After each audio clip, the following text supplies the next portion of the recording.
menyaksikan hasil kerja kelompok. Ya, silakan. Mengenai sebelum masuk ke materi, izinkan saya memperkenalkan anggota kelompok. Dengan saya sendiri, Marcelin Sekolah sebagai moderator. Ada teman saya Alexander Juanda Jehuman sebagai pemateri, dan juga teman Maria Oktaviani Sintiano. Berlama-lama lagi kita langsung masuk kepada materi.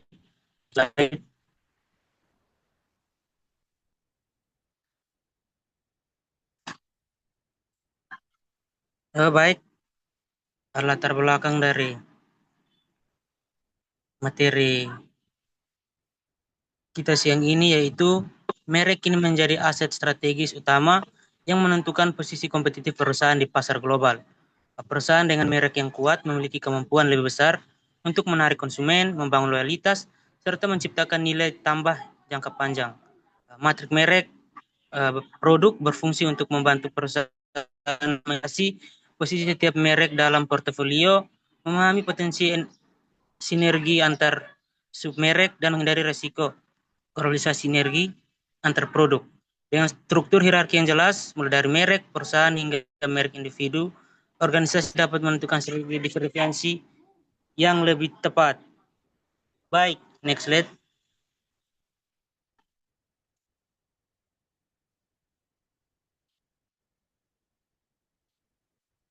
Slide berikut.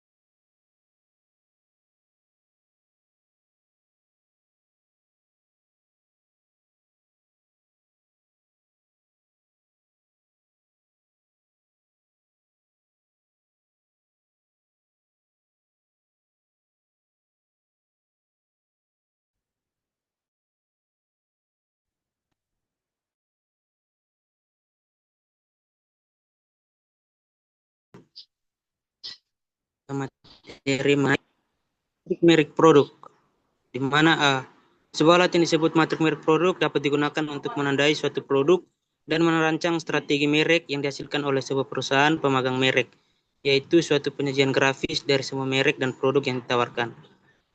Matrik merek produk adalah alat strategis untuk mengelola portofolio merek dan produk dalam sebuah perusahaan. Matrik ini memetakan hubungan antara hierarki merek dan produk yang dihasilkan, di mana sumbu horizontal bisa mewakili tingkatan hierarki merek, sedangkan sumbu vertikal menunjukkan kekuatan merek atau atribut produk. Baris pada matrik menunjukkan hubungan merek dan produk dapat digunakan untuk menyusun perluasan strategi merek dalam kaitan produk dengan merek yang mengikutinya. Garis merek terdiri atas semua produk yang diproduksi, seperti halnya garis dalam perluasan kategori produk yang ditawarkan dengan merek tertentu. Jadi, suatu merek akan menjadi suatu baris matrik. Kolom-kolom pada matrik di sisi lain menunjukkan hubungan merek produk yang mengungkapkan strategi portofolio merek dalam kaitannya dengan banyaknya sifat merek yang lebih menonjol untuk ditawarkan atau dikomunikasikan pada setiap kategori produk. Portofolio merek akan berupa kolom tertentu pada matriks. Kemudian merek dagang suatu produk secara khas tidak terbatas untuk satu nama, tetapi sering terdiri atas suatu kombinasi berbagai elemen-elemen dagang. Contohnya notebook IBM, ThinkPad, A22M terdiri atas 3 unsur nama merek, yakni IBM, ThinkPad, dan A22M. Beberapa unsur nama merek seperti itu mungkin dibagi berdasarkan beberapa perbedaan, mulai dari unsur, nama merek, dan lain-lain, yang jangkauannya dicapai produk tersebut. Contohnya IBM digunakan sebagai nama perusahaan untuk memberikan merek kepada berbagai produknya. ThinkPad juga dirancang menjadi sejenis komputer tertentu, di mana jenis portable di samping desktop. Kemudian ada A2MM menandakan model tertentu dari ThinkPad, yaitu salah satunya Intel Pentium 3 GHz 128 MB SDR RAM, dan 30 GB hard disk AIDA, dan seterusnya. Secara khusus, hierarki merek didasarkan kepada kenyataan bahwa suatu produk dapat diberi merek dengan beberapa cara berdasarkan banyak unsur-unsur atau elemen-elemen tertentu. Ada banyak cara untuk menentukan unsur-unsur merek dan tingkatan hierarki merek. Representasinya yang lebih sederhana mengenai unsur-unsur merek yang mungkin dan memiliki tingkat potensi dari suatu hierarki dapat dilihat pada contoh berikut, yaitu yang pertama, merek perusahaan, corporate brand.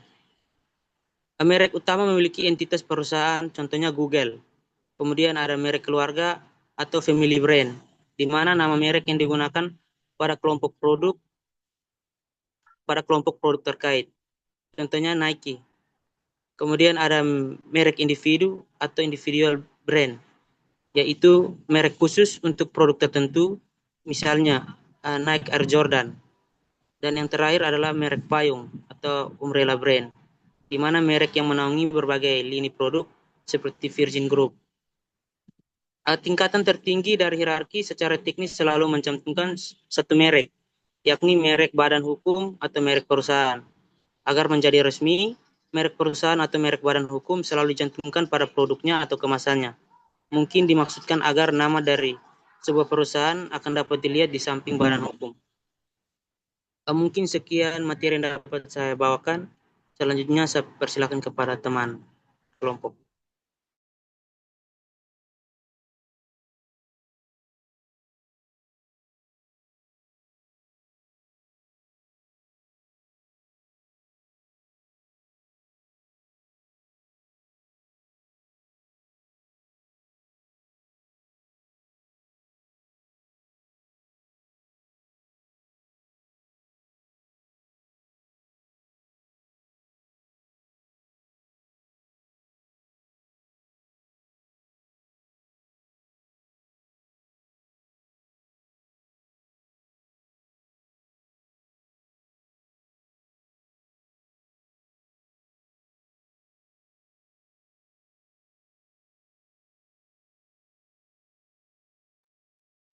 Baik, karena saudara Juanda Juman ada kendala jaringan, di sini saya akan menggantikan untuk menjelaskan materi. Di sini saya akan jelaskan materi mengenai membangun hak kekayaan intelektual pada tingkatan hierarki yang berbeda. Suatu perubahan merek berarti perancangan khusus dari jenis atau model atau versi tertentu atau konfigurasi produk tersebut. Yang mana di Indonesia banyak sekali merek keluarga yang merupakan merek dengan produk tunggal seperti jamu Nyonya Menir, ayam goreng Nyonya Soeharti, ayam goreng Bok Berek, dan sebagainya. Sebelum mempertimbangkan bagaimana hierarki merek dapat membantu merumuskan strategi merek, lebih penting apabila pertama menguji sebagian dari faktor khusus dalam membangun struktur pengetahuan merek pada masing-masing tingkat yang berbeda dari hierarki merek. Yang pertama yaitu adanya tingkatan merek badan hukum atau perusahaan. Secara sederhana, merek badan hukum dan perusahaan yang dapat dipertukarkan mengenali bahwa konsumen tidak perlu membedakan antara keduanya atau mengenali bahwa badan hukum atau korporasi dapat diartikan sebagai perusahaan. Citra perusahaan dapat ditonjolkan seperti suatu hubungan bahwa konsumen mempunyai ikatan emosional dengan perusahaan atau korporasi yang membuat produk merek atau menyediakan jasa secara keseluruhan. Citra perusahaan berkaitan erat dengan merek korporasi atau merek perusahaan ketika memainkan peran penting di dalam strategi pemberian merek yang diadopsi. Citra perusahaan dalam membangun merek tergantung pada sejumlah faktor, seperti produk perusahaan yang dimuat, tindakan yang diambil, serta cara yang dikomunikasikan kepada pelanggan atau konsumen. Hak kekayaan merek korporasi dapat dikatakan sebagai respons yang beragam dari konsumen, pelanggan, karyawan, perusahaan lain, tindakan komunikasi, produk atau layanan yang diberikan oleh kesatuan merek korporasi. Dengan kata lain, hak kekayaan merek korporasi yang positif terjadi jika para pemangku kepentingan yang terkait merespons lebih baik atau komunikasi pemasaran atau program iklan yang dilakukan oleh korporasi, pemberian merek produk atau jasa perusahaan, rilis mengenai perusahaan, dan sebagainya. Kemudian asosiasi citra perusahaan dapat mencerminkan nilai-nilai dan program-program perusahaan secara tidak langsung berhubungan dengan penawaran produk mereka. Upaya-upaya mengkomunikasikan merek produk oleh perusahaan pemegang merek tidak hanya mengandalkan bauran komunikasi pemasaran terpadu yang konvensional seperti periklanan, promosi penjualan pribadi, penjualan langsung melalui publisitas. Di samping semua asosiasi yang telah dikemukakan, konsumen dapat membentuk lebih banyak asosiasi berdasarkan penilaian yang tidak tampak atau bahkan perasaan tentang perusahaan sebagai pemegang merek dan produsen sebuah produk. Asosiasi abstrak adalah kekuatan maya yang luar biasa dalam membangun kredibilitas perusahaan. Kredibilitas perusahaan mengacu pada kepercayaan konsumen bahwa perusahaan mampu merancang dan menyampaikan produk dan jasanya untuk memuaskan kebutuhan dan keinginan konsumen. Sehingga dengan demikian, kredibilitas perusahaan berkaitan dengan reputasi perusahaan yang telah dicapai di pasar. Kemudian yang kedua yaitu tingkatan merek keluarga. Merek keluarga memiliki kekuatan yang luar biasa ketika telah dipergunakan selama kurun waktu yang lama. Merek keluarga merupakan suatu alternatif dalam membangun merek, namun memiliki kepekaan yang sensitif ketika terjadi konflik di antara keluarga besarnya atau kesalahan dalam manajemen. Di Indonesia, merek keluarga yang banyak digunakan seperti Bakery Group, Sodarpo Group, Koeswoyo, Panjaitan, dan sebagainya. Merek keluarga biasanya digunakan dalam satu lini produk yang memiliki fungsi produk yang hampir sama. Hal ini dilakukan agar produk dalam satu lini memiliki keterikatan yang lebih erat dan dapat memudahkan pelanggan untuk mengingatnya. Kemudian ada juga kelemahan dari merek keluarga ini adalah apabila satu produk dari satu lini produk dipersepsikan kurang baik, maka secara keseluruhan produk dalam lini produk yang lain akan mengalami hal yang sama. Kemudian yang terakhir yaitu tingkatan merek individu. Merek yang digunakan dalam satu kategori produk atau digunakan oleh beberapa produk dengan varian produk yang berbeda. Contohnya yang paling mudah adalah Nokia, Gudang Garam, Jarum, dan sebagainya.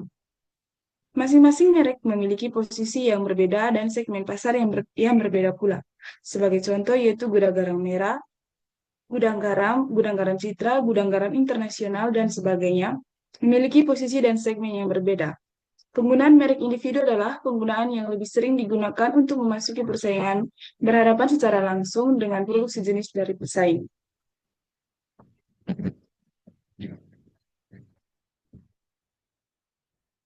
Selanjutnya, saya akan menjelaskan materi mengenai merancang strategi merek dengan hierarki. Strategi merek berbasis hierarki merek adalah pengaturan struktur merek untuk memaksimalkan sinergi dan menghindari risiko seperti kanibalisasi. Strategi ini selaras dengan matrik merek produk dan bertujuan meningkatkan pangsa pasar serta loyalitas.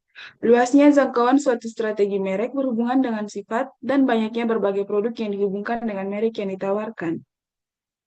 Struktur dasar kategori produk yang mempengaruhi produk adalah elemen produk yang sangat penting sebagai ciri keunikan suatu produk. Keunikan ini dapat membangkitkan daya ingat pelanggan terhadap produk tersebut. Pelanggan yang dapat mengingat dengan mudah struktur produk akan lebih mudah mengambil keputusan pembelian. Dalam menentukan struktur produk yang menonjol, untuk dapat diingat sangat ditentukan oleh waktu dan komunikasi yang insentif. Contohnya yaitu bagaimana partner sebagai mobil rajanya diesel, struktur produk yang diciptakan adalah diesel sebagai dasar untuk mengkomunikasikan produk yang mempengaruhi produk secara mudah. Yaitu ingat diesel, ingat printer, atau pakai pinter. Ketika keputusan tentang perluasan kategori produk yang sesuai dengan pasar dilakukan, maka keputusan mengenai lini produk harus segera dibuat juga. Analisis lini produk melibatkan pengujian seberapa besar hasil penjualan didukung oleh masing-masing item atau anggota produk dalam satu lini tersebut. Baik, saya akan melanjutkan materi yang kedua adalah menentukan kesadaran merek dan citra merek yang diinginkan pada setiap tingkat, seperti misalnya menciptakan asosiasi abstrak relevan dengan item-item kepribadian merek yang memungkinkan. Nah, yang ketiga adalah meningkatkan kompetisi internal antar produk dalam satu kategori produk. Nah, bagian elemen-elemen merek dan tingkatan-tingkatan hierarki merek yang berbeda dikombinasikan dengan setiap produk tertentu, menentukan keunggulan yang relatif lebih baik di setiap produk tertentu. Nah, yang keempat adalah memperkuat program periklanan.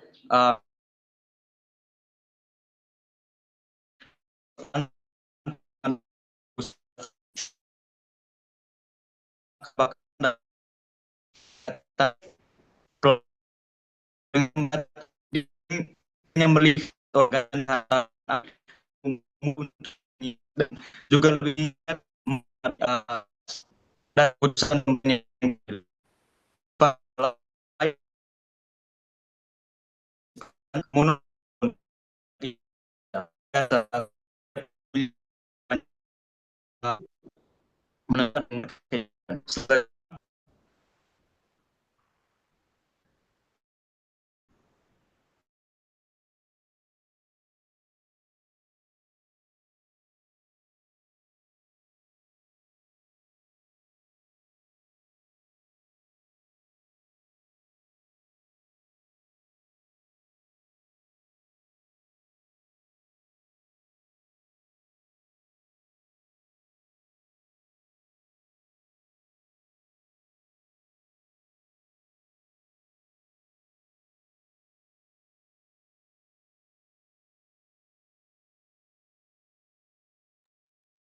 Mohon maaf Ibu dan teman-teman, di sini saya akan melanjutkan materi yang sempat terpendal tadi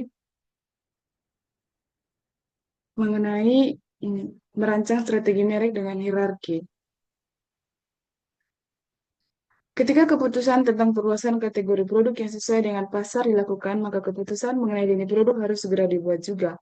Analisis lini produk melibatkan pengujian seberapa besar hasil penjualan didukung oleh masing-masing item atau anggota produk dalam satu lini produk tersebut.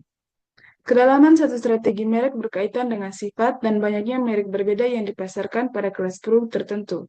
Jadi ada beberapa pertimbangan untuk memperkenalkan berbagai merek produk dalam suatu kategori produk tertentu. Yang pertama yaitu meningkatkan jumlah pajangan produk dan memperkuat ketergantungan para pelanggan terhadap produk tersebut. Yang kedua, menarik pelanggan yang mencari variasi dari produk tersebut sehingga kemungkinan mereka akan berpindah ke merek lain. Yang ketiga itu meningkatkan kompetisi internal antar produk dalam suatu kategori produk. Dan yang keempat, memperkuat program periklanan, program promosi penjualan dan distribusi secara fisik. Dengan meningkatkan jumlah pajangan akan menambah daya penglihatan pelanggan sehingga dengan seringnya melihat diharapkan akan lebih mudah diingat. Dengan lebih mudah ingat maka akan lebih mudah untuk mengambil keputusan.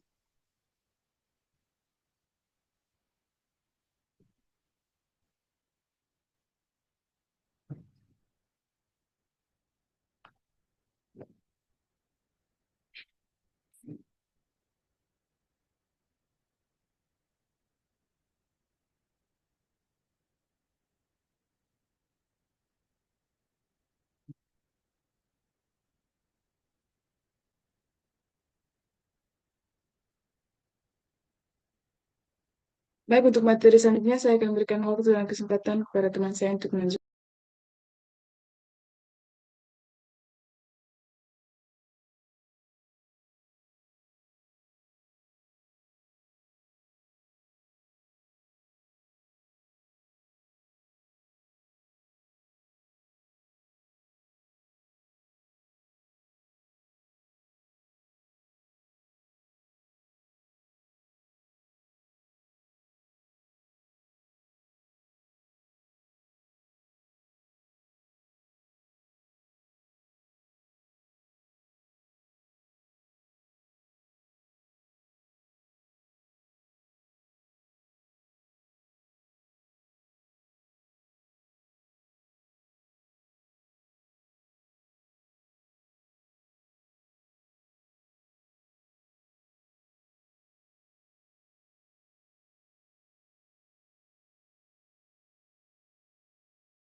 Mohon maaf Ibu, karena kendala jaringan di sini saya akan melanjutkan. Jadi elemen-elemen merek pada masing-masing tingkat hierarki merek berkontribusi untuk membangun ekuitas merek melalui kemampuan menciptakan kesadaran yang lebih kuat, baik asosiasi-asosiasi merek yang unik maupun asosiasi yang lain yang terdapat di dalam merek produk yang ditawarkan. Tantangan dalam membangun strategi merek melalui hierarki merek semakin berat karena harus ditetapkan rancangan hierarki merek yang tetap dalam rangka memasukkan elemen-elemen merek pada setiap tingkat hierarki merek. Rancangan hierarki merek harus mendukung program bauran pemasaran dalam kaitannya membangun kesadaran merek dari asosiasi-asosiasi merek pada setiap tingkat hierarki merek. Secara singkat, dalam merancang strategi merek melalui hierarki merek melibatkan beberapa keputusan. Yang pertama yaitu dengan menentukan tingkat hierarki merek mana yang akan dijadikan dasar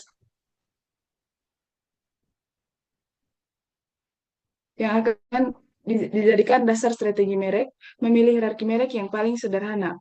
Kemudian yang kedua yaitu menentukan kesadaran merek dan citra merek yang diinginkan pada setiap tingkat dengan menciptakan asosiasi-asosiasi abstrak relevan dengan item-item kepribadian merek yang memungkinkan.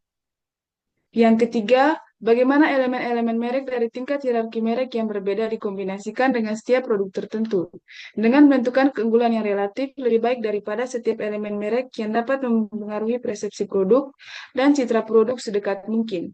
Kemudian yang terakhir yaitu bagaimana setiap elemen merek terhubung dengan produk yang akan ditawarkan. Dengan menggunakan sebanyak mungkin elemen-elemen merek yang memiliki kekuatan hubungan dengan produk yang ditawarkan. Kekuatan ini dapat berupa kesamaan merek dengan produk atau pendukung produk yang relevan.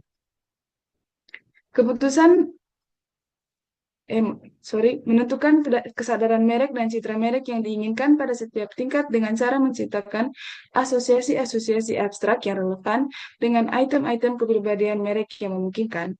Asosiasi abstrak yang sesuai dengan kepribadian dimaksudkan agar konsumen lebih mudah mengingat produk merek yang dibutuhkan. Dengan menciptakan asosiasi abstrak bagi pemegang merek bukan hal yang mudah karena sesuatu yang abstrak biasanya sulit untuk digambarkan dan dikomunikasikan kepada pasar sasaran. Contohnya yaitu bagaimana suatu asosiasi abstrak suatu produk sabun mandi yang dapat membasmi kuman di kulit, hal itu sulit digambarkan sebagaimana kuman terdapat pada kulit. Belum lagi bagaimana asosiasi abstrak sebagai pembasmi kuman dengan item atau karakteristik merek digabungkan dengan bentuk fisik produk dan kemasan produk yang dirancang. Sehingga menggunakan sebanyak mungkin elemen-elemen merek yang memiliki kekuatan hubungan dengan produk yang ditawarkan, kekuatan ini dapat berupa kesamaan merek dengan produk atau pendukung produk yang relevan. Baik, itu saja materi yang dapat saya bawakan. Selanjutnya saya akan memberikan waktu dan kesempatan para moderator.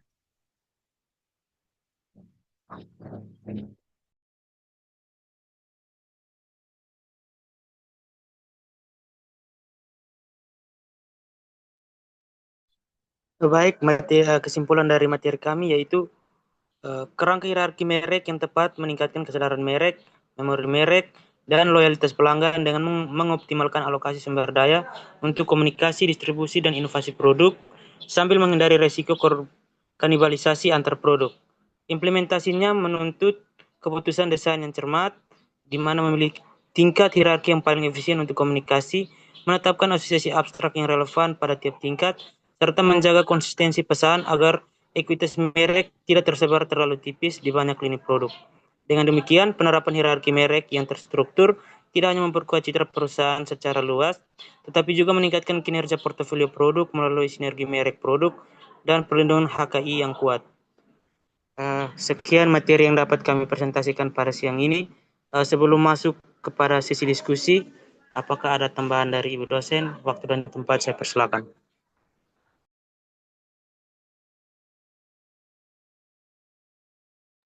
Oke, langsung saja dilanjut untuk tanya jawab, teman-teman.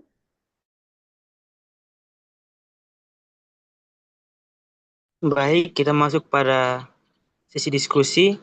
Untuk teman yang bertugas menjawab pertanyaan, saya persilakan.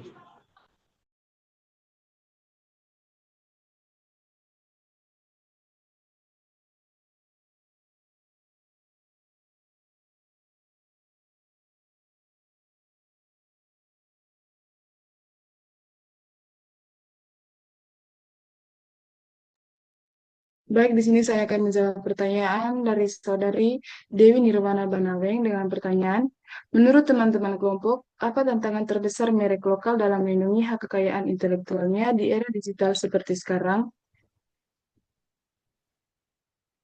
Baik, di sini kami akan menjawab.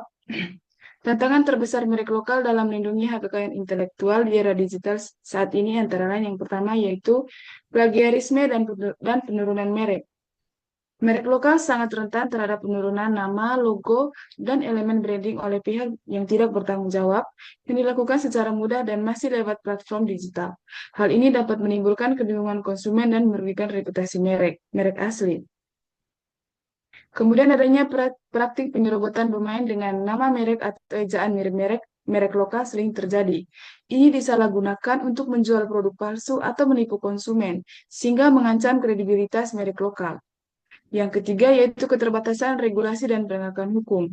Hambatan hukum terutama dalam konteks lintas negara dan platform digital internasional menyulitkan pelindungan HKI secara efektif, yang mana prosedur hukum yang kompleks dan lambat kerap menjadi penghalang bagi merek lokal untuk menindaklanjuti pelanggaran dengan cepat. Yang keempat yaitu volume dan kompleksitas pelanggaran platform digital. Marketplace dan media sosial sebagai jalur utama pemasaran kini juga menjadi ladang maraknya penjualan produk tiruan. Monitoring dan penanganan pelanggaran dalam jumlah besar dan dengan metode canggih menjadi tantangan berat bagi pemilik merek lokal. Kemudian yang kelima yaitu kurangnya kesadaran dan pemahaman HKI. Banyak pelaku usaha lokal yang belum sepenuhnya paham pentingnya registrasi dan perlindungan hak merek, sehingga kerap kali kewalahan saat menghadapi pelanggaran di dunia digital. Dan yang keenam yaitu kolaborasi dengan platform digital. Merek lokal perlu berkolaborasi aktif dengan penyedia platform e-commerce dan media sosial untuk mekanisme pelaporan dan penghapusan produk ilegal. Namun, hal ini memerlukan kesiapan dan sumber daya yang memadai. Singkatnya, tantangan merek lokal dalam era digital melibatkan aspek teknis, hukum, dan edukasi. Sehingga diperlukan strategi perlindungan yang terpadu mulai dari registrasi merek, pemantauan digital, edukasi pelaku usaha, hingga kolaborasi dengan platform digital untuk menjaga kekuatan dan keaslian merek lokal di pasar online. Baik, itu saja jawaban yang dapat kalian paparkan. Apakah saudari Dewi Nirwana dapat menerima jawaban tersebut? Baik, terima kasih jawabannya dan saya pahami.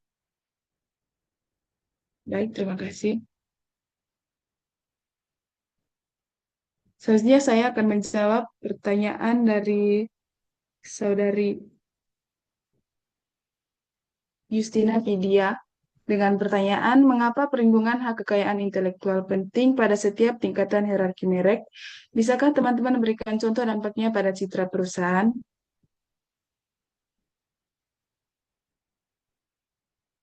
Perlindungan hak kekayaan intelektual penting pada setiap tingkatan hierarki merek, karena masing-masing tingkatan memiliki peran strategis dalam membangun dan menjaga citra seperti reputasi merek di pasar.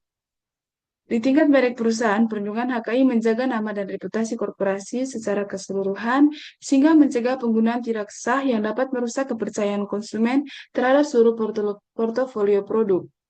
Pada level merek keluarga, perlindungan HKI memastikan bahwa citra positif yang diperoleh dari satu produk bisa diteruskan ke produk lain yang menggunakan merek keluarga tersebut, memperkuat loyalitas dan persepsi konsumen secara menyeluruh.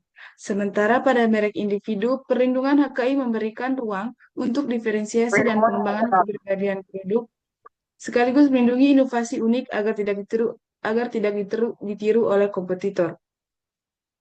Contoh dampak perlindungan HKI terhadap citra perusahaan adalah kasus di mana perusahaan yang mampu melindungi merek mereka secara efektif di era digital cenderung memiliki reputasi yang baik, karena konsumen merasa aman dari produk palsu atau tiruan yang kualitasnya diragukan. Sebaliknya, pelanggaran HKI yang tidak ditangani dapat menimbulkan kerugian besar, seperti menurunnya kepercayaan konsumen, hilangnya loyalitas, dan rusaknya citra merek secara keseluruhan. Dengan perlindungan HKI, perusahaan dapat membangun nilai ekonomi, daya saing, dan kesejahteraan jangka panjang karena merek dan karya inovatifnya terlindungi secara hukum dari klaim atau eksploitasi pihak lain tanpa izin. Sehingga perlindungan HKI memainkan peran kunci dalam menjaga keaslian, reputasi, dan keunggulan kompetitif di semua tingkatan hierarki sehingga mempengaruhi keberhasilan bisnis dan citra perusahaan secara signifikan. Baik, itu saja jawaban yang dapat kalian paparkan. Apakah Saudari Justina Vidya dapat menerima jawaban yang telah disampaikan? Baik, terima kasih untuk jawaban dari teman-teman kelompok. Jawabannya dapat saya pahami. Baik, Baik, selanjutnya saya akan menjawab. Terima kasih. Baik, selanjutnya saya akan menjawab pertanyaan dari Saudari Yuliana Modena. Dengan pertanyaan, jelaskan bagaimana setiap tingkatan hierarki merek, yaitu merek perusahaan, merek keluarga, dan merek individu, berkontribusi dalam membangun citra merek yang konsisten. Dan bagaimana perusahaan dapat menciptakan asosiasi abstrak yang kuat antara merek dan kepribadian produk agar mudah diingat oleh konsumen. Baik, izin menjawab. Nah, setiap tingkatan dalam hierarki merek, baik merek individu, perusahaan maupun keluarga, berkontribusi dalam membangun citra merek yang konsisten melalui peran dan fungsi yang berbeda-beda. Nah, yang pertama merek perusahaan. Merek ini berada di tingkatan tertinggi dalam hierarki dan mempresentasikan identitas utama perusahaan secara keseluruhan.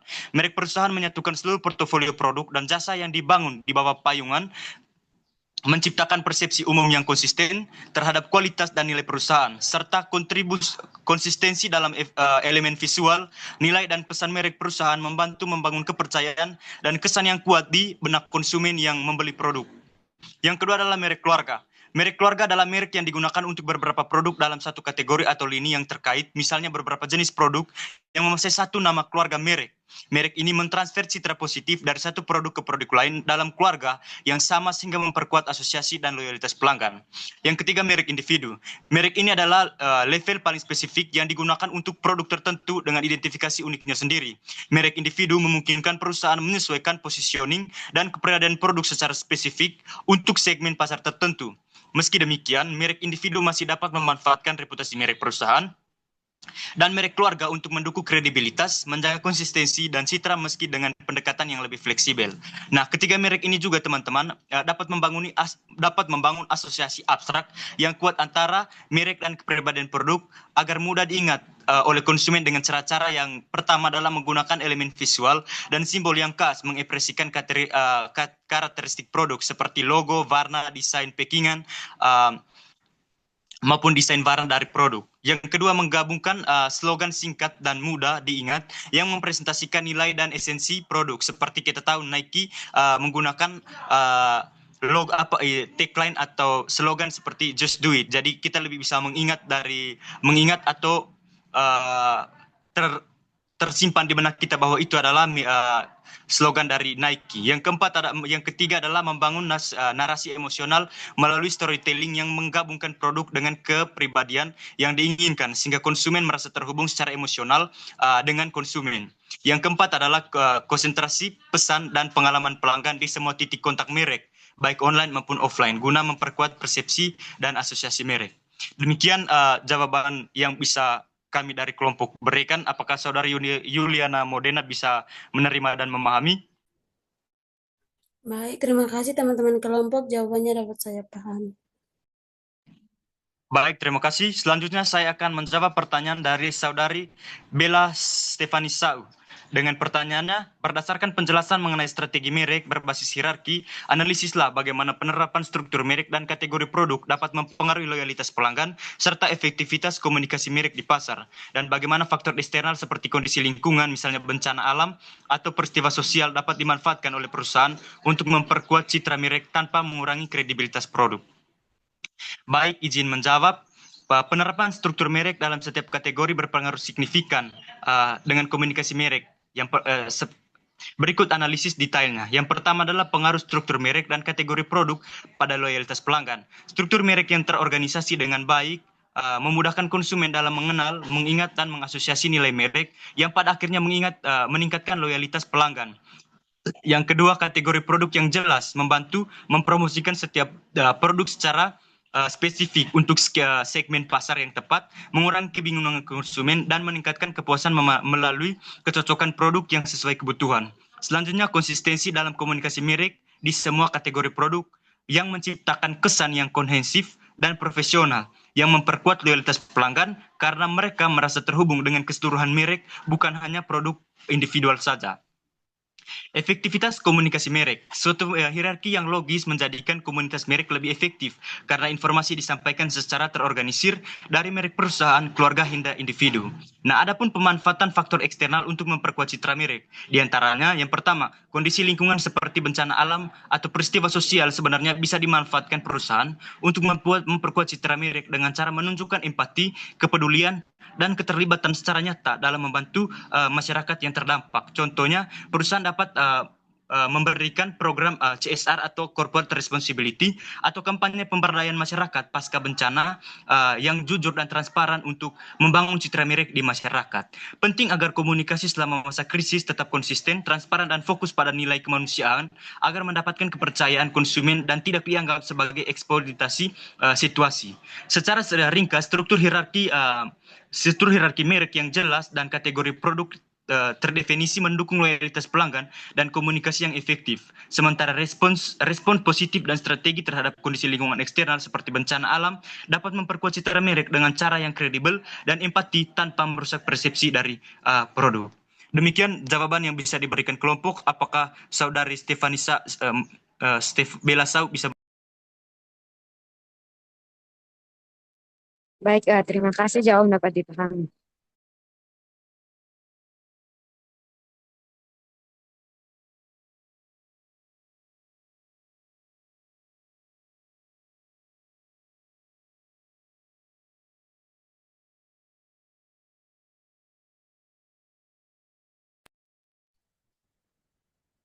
Baik, pertanyaan yang terakhir dari teman Hardianti Irawan.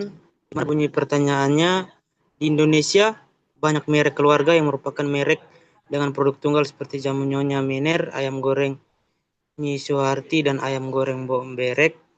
Mengapa fenomena family name branding ini populer di Indonesia? Apa kelebihan dan kelemahan menggunakan nama keluarga sebagai merek, terutama dalam konteks succession planning dan corporate governance? Dan bagaimana strategi ini dapat bertahan dalam era modern yang lebih menekankan pada corporate branding? Baik, fenomena family name branding populer di Indonesia karena budaya yang sangat menghargai nilai, mulai dari nilai kekerabatan, keaslian, dan kepercayaan personal. Penggunaan nama keluarga seperti Nyonya Mener atau Nyi Suharti memberi kesan keaslian, warisan, dan kualitas tradisional yang kuat, sehingga mudah membangun loyalitas konsumen. Kelebihannya, nama keluarga menciptakan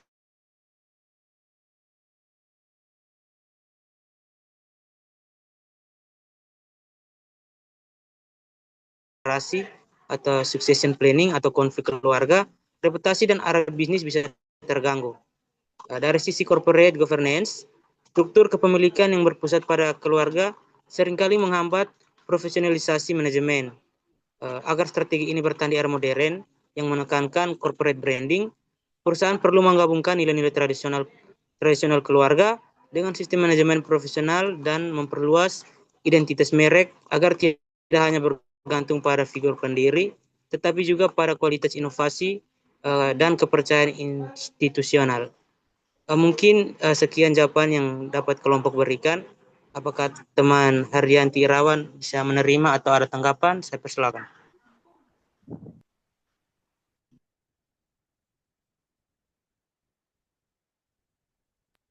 Terima kasih, jawabannya dapat saya pahami.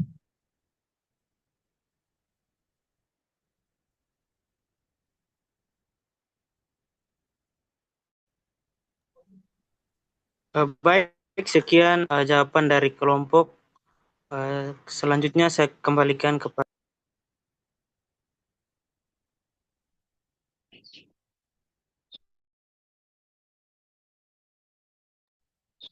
Oke, sudah selesai kelompok berapa ini? Kelompok 8 ya? Sudah, Ibu. Oke, baik. Terima kasih. Kelompok 8. Oke, begini teman-teman, yang terkait dengan hierarki merek ya. Untuk kelompok ini masukan dari Ibu sama dengan kelompok lainnya. Mohon diberikan sumber ahli atau teori ahli ya, terutama di bagian pengertian teman-teman ya. bagian pengertian mau diberikan sumbernya siapa. Misalnya saja teman-teman sudah memberikan pengertian apa itu merek, gitu ya, apa itu hierarki merek ya. Sama seperti yang lainnya, Bapak marketing kita yaitu Kotler atau Keller itu bisa jadi rujukan dari semua istilah yang ada di bidang marketing ya.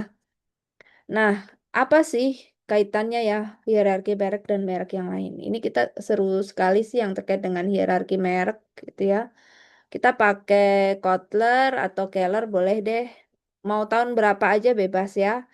Kalau yang terakhir di 2013, 14, 15 itu juga sudah disinggung terkait dengan brand atau merek ya yang seperti sudah dipresentasikan teman-teman. Bahasa Inggrisnya brand hierarchy. Di sini hierarki artinya hubungan ya, hubungan atau peran antar berbagai tingkatan merek. Jadi sebenarnya yang dimaksud hierarki itu ya jauh ya.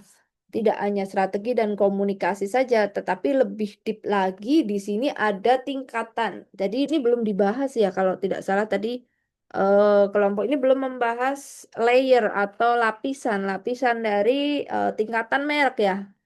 Hanya sebatas di permukaan saja, mungkin jadi masukan, makanya Ibu ini jelaskan materi lagi supaya nanti di makalahnya ditambahkan. Jadi dalam perusahaan atau produk ya teman-teman itu ada hierarki atau lapisan, ada lapisan ya.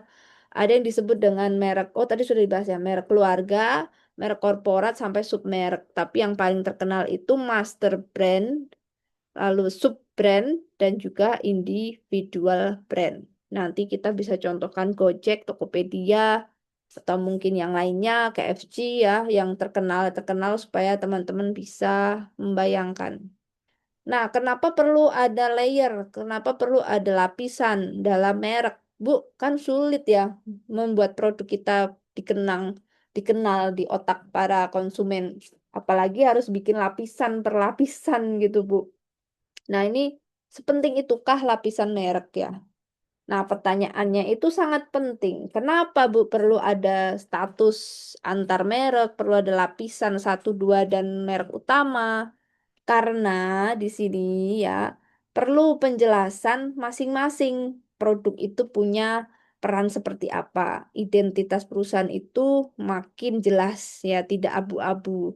Lalu di sini bisa kita atur posisi atau produk ini di benak konsumen, mau konsumen yang mana, terus dia karakternya apa gitu. Walaupun satu barang, satu produk itu kompleks ya. Walaupun fashion, kita bilang distro ya, fashion ya.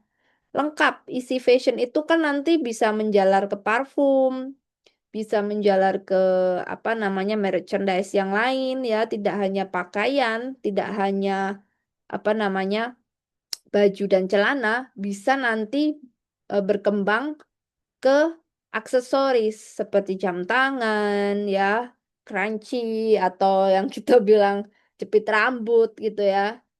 LV atau Louis Vuitton ya, Louis Vuitton dan juga merek-merek seperti Hermes dan lain sebagainya kan awalnya cuma jual pakaian, lama-lama mereka jual perfumes, mereka jual jam tangan, mereka jual sandal, selop, anting-anting. Nah, di sini perlu ada yang namanya hierarki gitu. Memang master brandnya mereka jual pakaian, tapi nanti sub brandnya dia punya aksesoris sabuk, gesper, dan lain sebagainya. Sampai ke individual brandnya itu perfumes gitu. Ya, paham ya kenapa perlu ada hierarki merek? Karena walaupun satu produk awalnya, lama-lama kalau dia sudah dikenal dan konsumen membutuhkan lebih gitu ya, kebutuhannya sudah terbaca, kita bisa penuhi, biasanya terjadi sebuah diversifikasi produk, terjadi penciptaan produk baru gitu ya.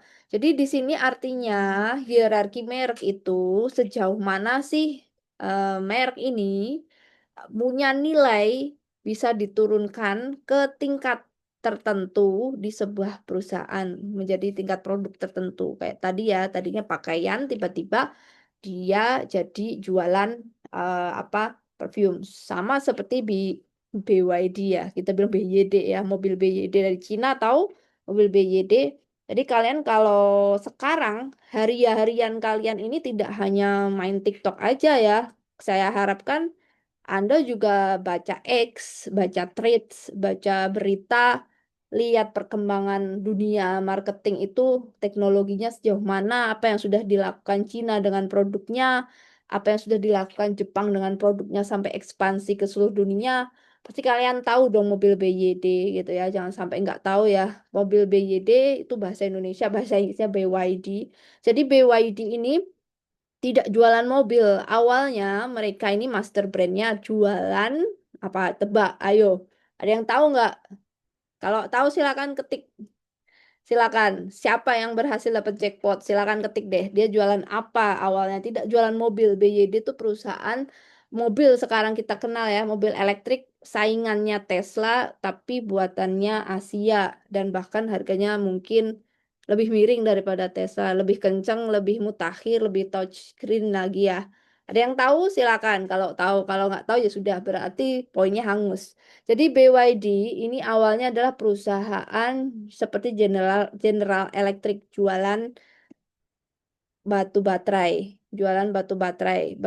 kecil-kecil ya, dinamo dan lain sebagainya. Lama-lama mereka mau menciptakan mobil ya sebagai side dari produk mereka ya karena baterainya terkenal awet, terus ada yang versi besar untuk perusahaan. Jadi mobilnya BYD ini bawahnya baterai ya, lempeng besar, batu ninja apa ya istilah batu baterainya beda istilahnya ya. Jadi nggak gembung lah gitu kan. Nah, mereka ini akhirnya membuat mobil. Tetapi awal bisa membuat mobil itu pasti hatersnya banyak. Ngapain perusahaan batu baterai jualan mobil? Itu ya, mereka nggak akan bisa bikin mobil gitu ya. Bahkan yang menghina dan jadi haters itu media sendiri ya, media massa di negara Cina sendiri, malah rakyat sendiri ya yang menjatuhkan. Lalu sampai terdengarlah berita mobil elektrik pertama di Cina, di Asia tuh BYD ini ke telinganya Elon Musk. Dan Elon Musk tanggapannya mencibir juga sama ya. Apa kalian sudah melihat mobil mereka gitu terus tertawa. Nah, BYD ini lucunya dia bisa renang ya, mobilnya bisa masuk ke air ya, bisa berenang mobilnya tapi 30 menit aja. Jadi kayak kapal. Mereka ini lucunya punya satu ruangan gitu ya di kantornya BYD di Cina itu punya satu ruangan. Isinya itu adalah museum untuk karyawan sendiri. Karyawan sendiri tuh bisa lihat setiap mau berangkat itu masuk ke satu ruangan itu, kamar gelap ya, kamar ruangannya itu gelap dan di situ ada tulisan atau komentar-komentar head ya, head comment dari tahun ke tahun yang bakalan mereka kenang gitu ya seumur hidup. Termasuk ada videonya Elon Musk di tahun berapa yang agak mencibir gitu ya. Jadi ketika karyawan masuk itu adalah era gelap ya, era ketika mereka tidak dipercaya masyarakat, tidak bisa membuat mobil itu. Nah, ketika udah masuk ke dalam ruangan itu, lewat kan kiri kanan itu head comment ya, kayak komentar di posting terus dia buat besar, dibuat seperti ini apa di figura gitu, di figura pakai layar gitu besar di kiri kanan tuh head comment semua sampai ke atap-atap gitu, ada videonya Elon Musk lagi mencibir gitu ya. Sudah itu satu ruangan tuh isinya head comment semua. Begitu keluar kan udah terang tuh langsung masuk ke pabriknya yang modern sekarang yang di depannya ada baterai besar dan itu ditanam di bawah mobil. Nah, itulah BYD. Nanti silakan cari sendiri di YouTube ya, banyak kisah suksesnya BYD. Harganya memang sama seperti Tesla ya, 1,5 M, 1,1 yang Denza sama yang Elsa ya, lupa namanya. Nah, itulah master brand ya. Mereka awalnya masih jualan baterai nggak sih, Bu? Mungkin ada yang jualan baterai, tetapi kan sekarang fokusnya udah berbeda. Nah, itulah kira-kira yang dimaksud korelasi antara master brand dari brand hierarki. Nah, ini yang seperti kalian lihat di layar, itu kan ada 3 ya, ada master brand, ada sub brand, dan juga ada individual brand. Nah, kenapa harus dibuat struktur supaya dikenang sepanjang masa? Kan tidak mau punya produk jualan begitu launching besok bangkrut. Kan nggak mau gitu. Pasti kita maunya setelah produk itu keluar, yang beli ada, yang beli berulang beli-beli terus sampai kita sudah tidak menjadi owner, dipegang anak cucu, dipegang penerus, itu masih ada pembelian gitu loh sampai panjang, berumur panjang. Ini yang dimaksud jangka panjang ya. Nah, ini bagaimana Bu kaitannya dengan apa namanya sub-brand dan lain sebagainya. Nah, kalau merek tertinggi corporate brand gitu ya. Contohnya aja Tokopedia deh gitu. Kita cek dulu ya. Tokopedia.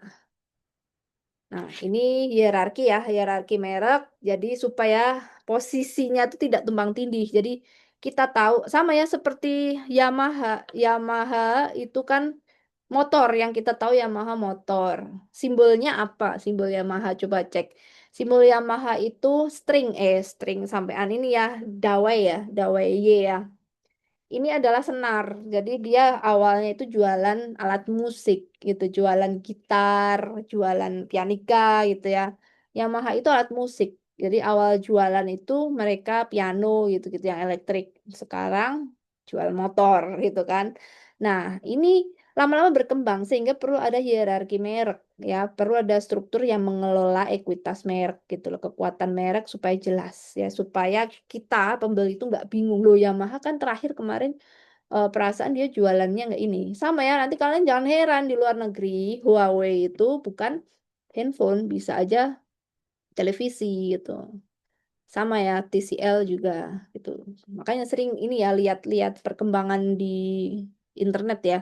Sudah banyak sekali perubahannya. LG juga ada laptopnya, tidak hanya kulkas dan AC, tapi juga dia udah punya laptop ya dan handphone ya. Handphone juga, handphone LG juga ada.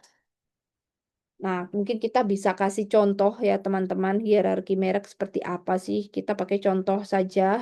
eh, Paling gampang ini antara Tokopedia atau Gojek ya. Boleh mana aja.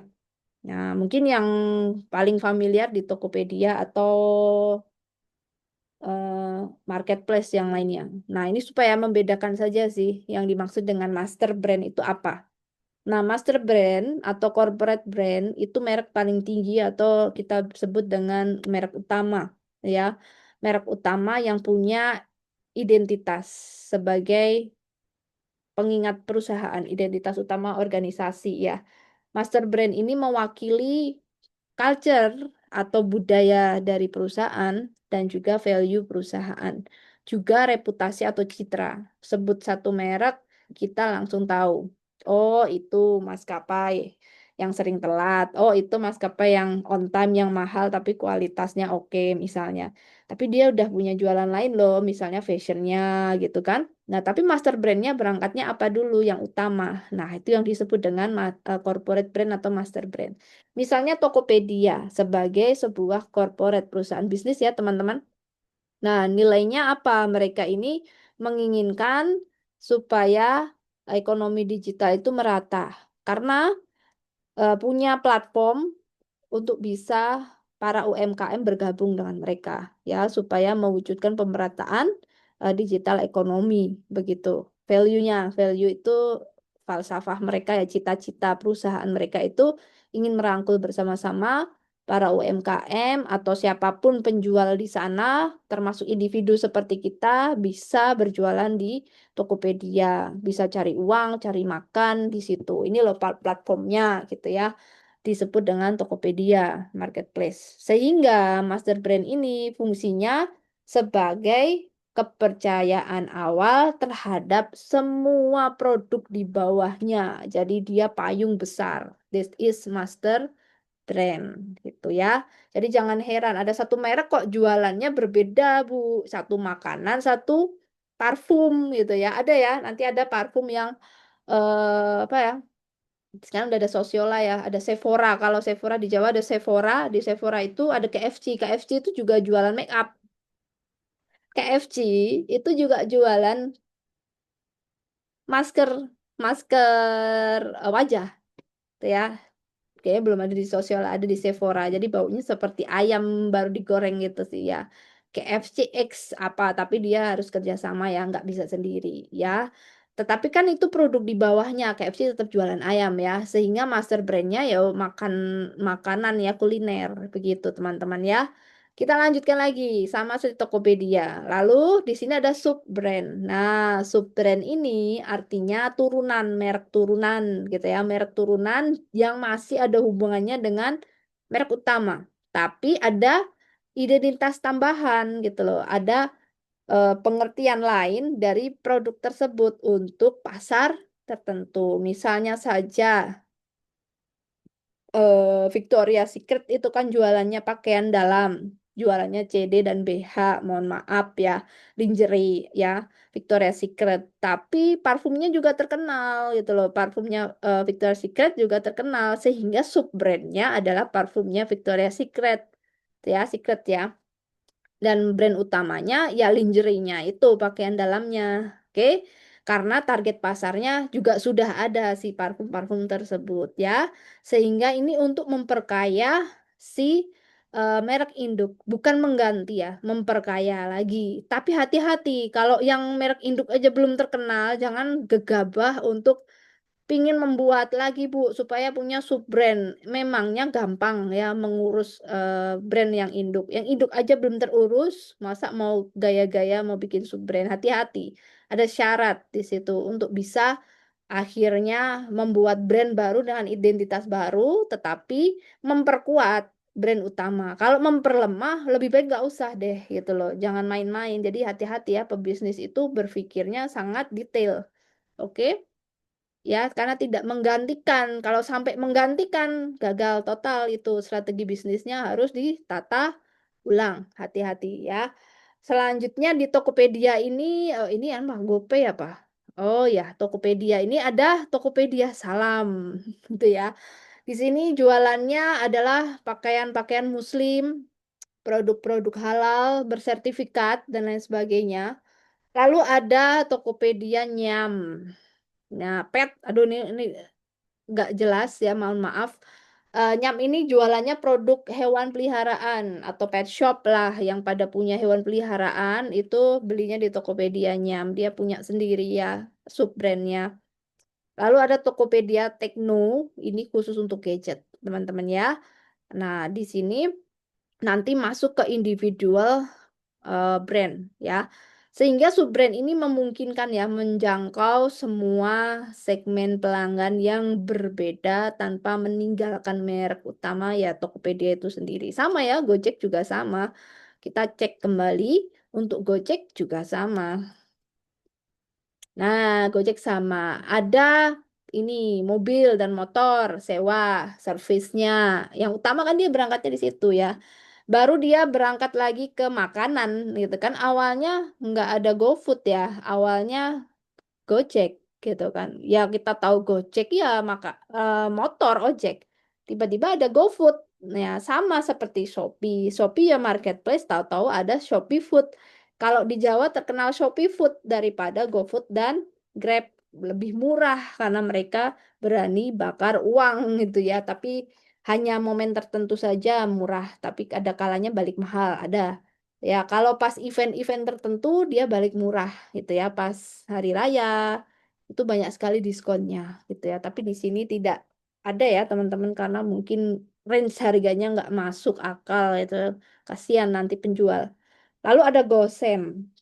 Ya, tadinya tidak ada, terus dibuat ada untuk pengiriman ekspres ya. Lalu ada GoRide-nya sendiri, ada varian motor, merchant ya, ada same delivery yang di hari yang sama itu kan bisa COD. Lalu ada mobil juga, GoRide-nya ada motor, ada mobil, ada yang GoFood Festival. Lalu ada yang persewaan loh, ada yang persewaan mobil ya. Kalau misal kita ada kegiatan di kampus, tamunya mau ini ditemanin jalan-jalan ke tempat wisata gitu, misalnya ada seminar internasional, ada tamu dari luar negeri sebagai narasumber, sorenya gitu misal mau jalan-jalan ke Candi Prambanan atau mau ke Borobudur gitu ya, kita tidak punya mobil, kita bisa sewa mobil di ini di Gokar ini ya, di Gokar yang persewaan 1 hari gitu ya. Di 1 hari itu ada harga rate-nya plus sopirnya gitu ya teman-teman. Lalu ada juga instan kurir dan lain sebagainya. Ini disebut dengan sub-brand. Sampai di sini apakah bisa dipahami teman-teman semua? Saya mau cek dulu jangan-jangan tidur. Apakah bisa dipahami? Bella, Maria, Yuliana.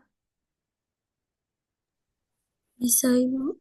Oke, bisa ya. Yuliana. Yuliana ada dua ya, Yuliana Modena sama Yuliana Yunesia. Kembar Afrizal. Oke. Yuk kita lanjut ke individual brand ya.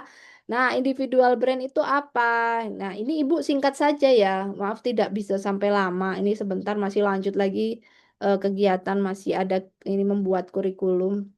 Tunggu. Mana tadi PPT-nya kok hilang?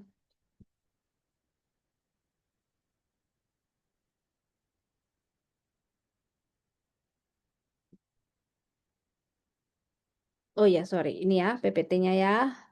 Sudah tertampil. Oke, kelihatan nggak ya? Takutnya nggak kelihatan. Terlihat ya, hierarki brandnya di sebelah kanan. Di teman-teman ada master brand, sub brand, individual brand. Oke, ya kita belajar yang individual brand dulu deh. Jadi, Ya, Ibu. ya, Belum kelihatan share screen-nya, Ibu. oh belum kelihatan. Ya ampun. Tunggu. Iya, Ibu. Malah sudah selesai nih. Nah. Belum,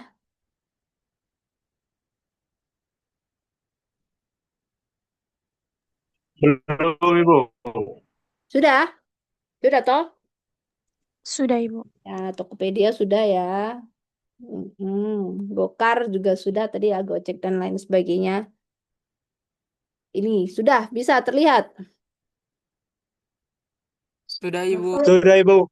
Oke, jadi simpel saja ya teman-teman. Untuk hierarki brand itu teman-teman harus pahami ada 3 istilah, master brand, sub brand, dan individual. Sudah dicontohkan tadi Tokopedia dan juga Gokar, Gojek gitu ya. Yang awalnya sewa jasa motor dan mobil, tapi lama-lama ada pengantaran makanan, barang gitu ya. Bahkan ada Go Massage juga loh, Go Clean juga ada, tapi dia terpisah, udah beda perusahaan ya. Go Massage juga ada, kita bisa order tukang pijat ya. Saya langganan tukang pijatnya yang sekarang tidak pakai lagi. Jadi dibajak dari awalnya dari Go Massage, terus kenal gitu ya, kakak-kakak dari Jakarta gitu ya, mbak-mbak. Terus padahal dilatih mereka, terus lama-lama mereka keluar, terus kita kontakkan aja, udah nggak usah lewat Go Massage itu, karena banyak yang dibajak akhirnya Go Massage-nya bangkrut gitu kan. Nah itu hati-hati dengan sub brand. Lalu individual brand ya, di situ perhatikan di layar ada hierarki brand, itu istilah yang teman-teman harus pahami adalah individual brand. Individual brand ini adalah nama khusus untuk produk tertentu, tertentu seperti Shopee Pay Later, GoPay Later, Tokopedia Play ya, layanan streaming gitu khusus ya, layanan khusus ini disebut individual brand ya, dan mereka berdiri sendiri. Go Massage, Go Clean itu berdiri sendiri di luar dari aplikasi Gojek ya. Kalau mau pesan kirim instan Go Express itu ada di aplikasi Gojeknya, tapi kalau massage atau pijat dan juga bersih-bersih di luar dari Gojek ya, itu namanya individual brand ya. Dan dia punya posisi di benak konsumen itu terpisah dengan induk, tetapi justru memberikan reputasi yang besar terhadap brand utama. Itu ya, seperti Shopee Pay, GoPay gitu, akhirnya punya e-wallet sendiri kan ya, gitu kira-kira. Individual brand ini adalah bentuk kebebasan inovasi, tapi tidak merubah citra dari ini ya, tidak merubah citra dari merek induk secara keseluruhan ya teman-teman. Oke, dan mau ditanyakan dari sini teman-teman semua atau sudah jelas? Kira-kira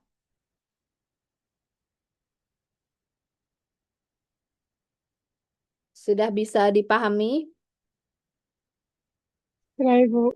Oke, bisa ya ada master brand, ada sub brand, ada individual brand gitu ya. Nah, hati-hati, teman-teman juga harus paham dengan istilah yang lain seperti brand identitas, gitu ya, brand positioning, gitu ya. Nah, kenapa sih perlu harus merancang ya, merancang merek sampai seperti itu, harus membangun identitas, posisi, dan nilai supaya teman-teman ketika besok jualan atau kita sebagai konsumen itu tahu bedanya, gitu ya.